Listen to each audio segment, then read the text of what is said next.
You know, a lot of things wouldn't make any sense if it weren't for love. Just take music, for example. Without love, the blues would be beige. Country music would only be about beer and trucks. Rock and roll would need more guitar solos. Rap would probably be the same. Without love, there would be no Whitney, Aretha, Dolly, Madonna, or Lady Gaga. There would be no Elvis, Elton, Eagles, Beatles, or Barry White. But let's face it, love is just love. It's a second-hand emotion until you put it over time. Then it does something amazing. Love over time accomplishes something so powerful, we often miss it. But before I tell you what love over time does, I want you to think about love for a minute. I personally think that love was God's idea.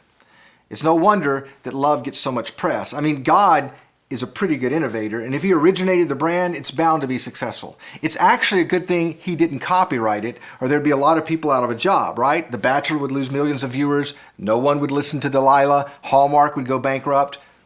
But if you believe that love was God's original idea, then a lot of things make sense.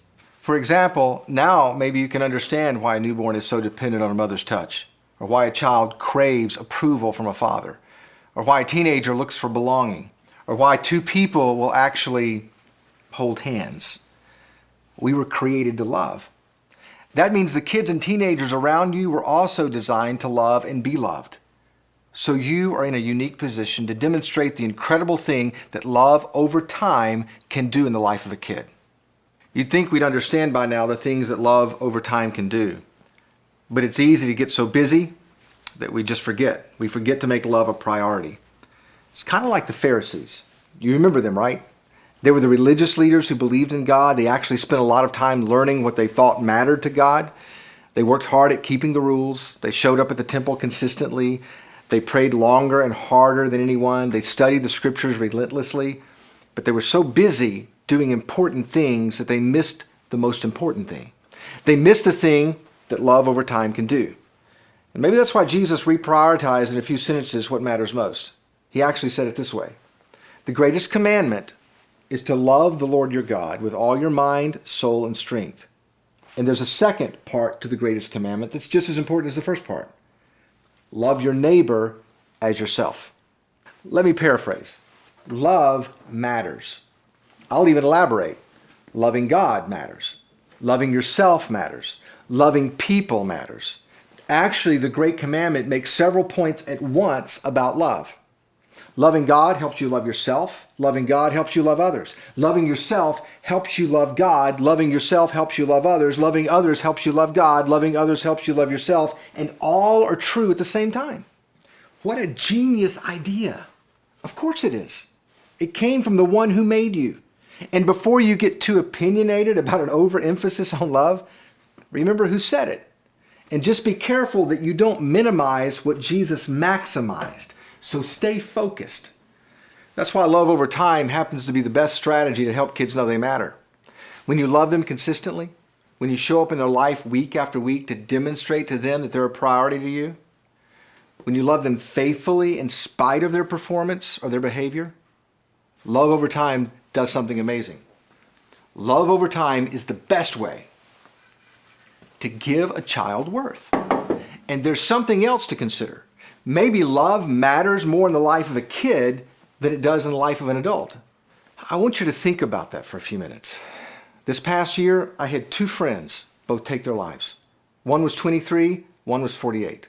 The first grew up in a strange cult that pushed her into sex trafficking.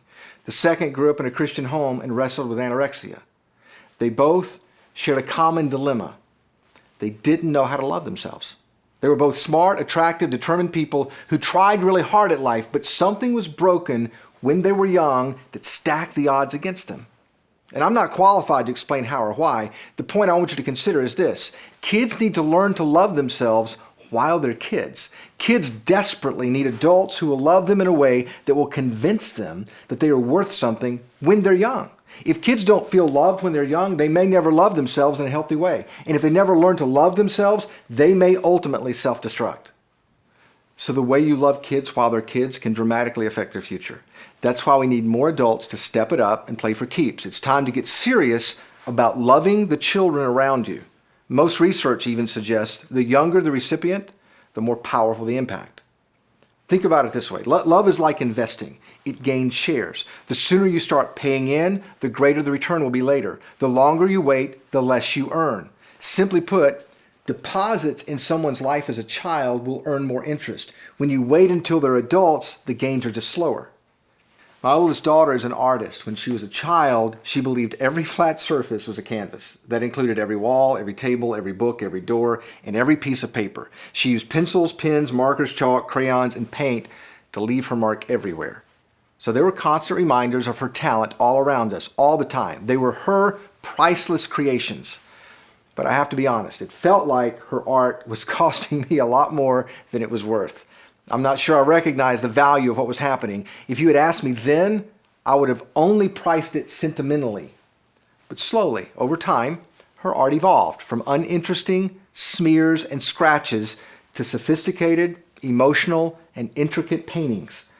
During the past years, people have actually paid her hundreds and thousands of dollars for what she creates. Her experience in life as a child and teenager has now begun paying off as an adult. When you start imagining the future of a child, you will start investing more in them now. If loving a child early begins to build a healthy sense of worth, rejecting a child early can do the opposite. According to the World Health Organization, research now shows that many challenges in adult society, mental health problems, obesity, heart disease, criminality, competence and literacy and numeracy, have their roots in early childhood. Basically, how we love kids as kids will affect how they live as adults. There's a brief window of time from birth through adolescence when what we do in someone's life can matter more than any other time. The time you spend every week with a child, playing, reading, talking, laughing, and loving, is just worth it. It's worth it because they're worth it. But again, you know that because you're older and wiser. So if you want kids to grow up and know they're worth it, then look for ways to prove love over time.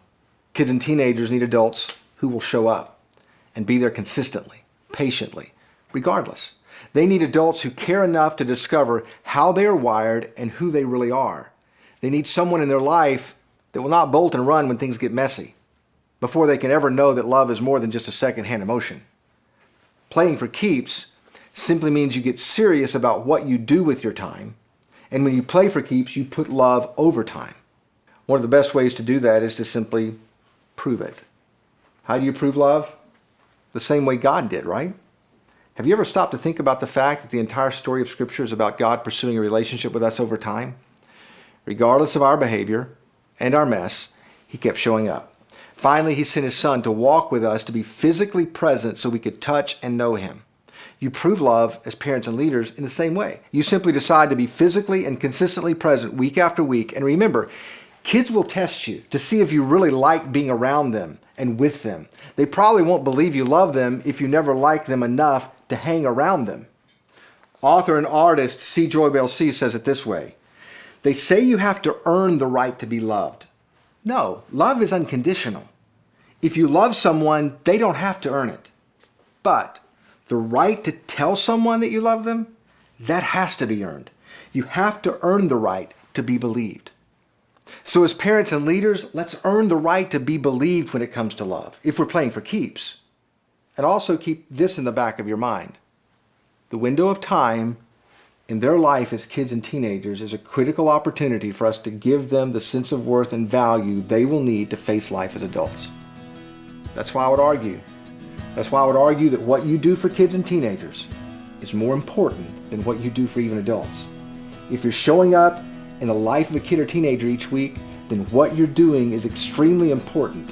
So just remember, how you love them now will affect how they feel loved later.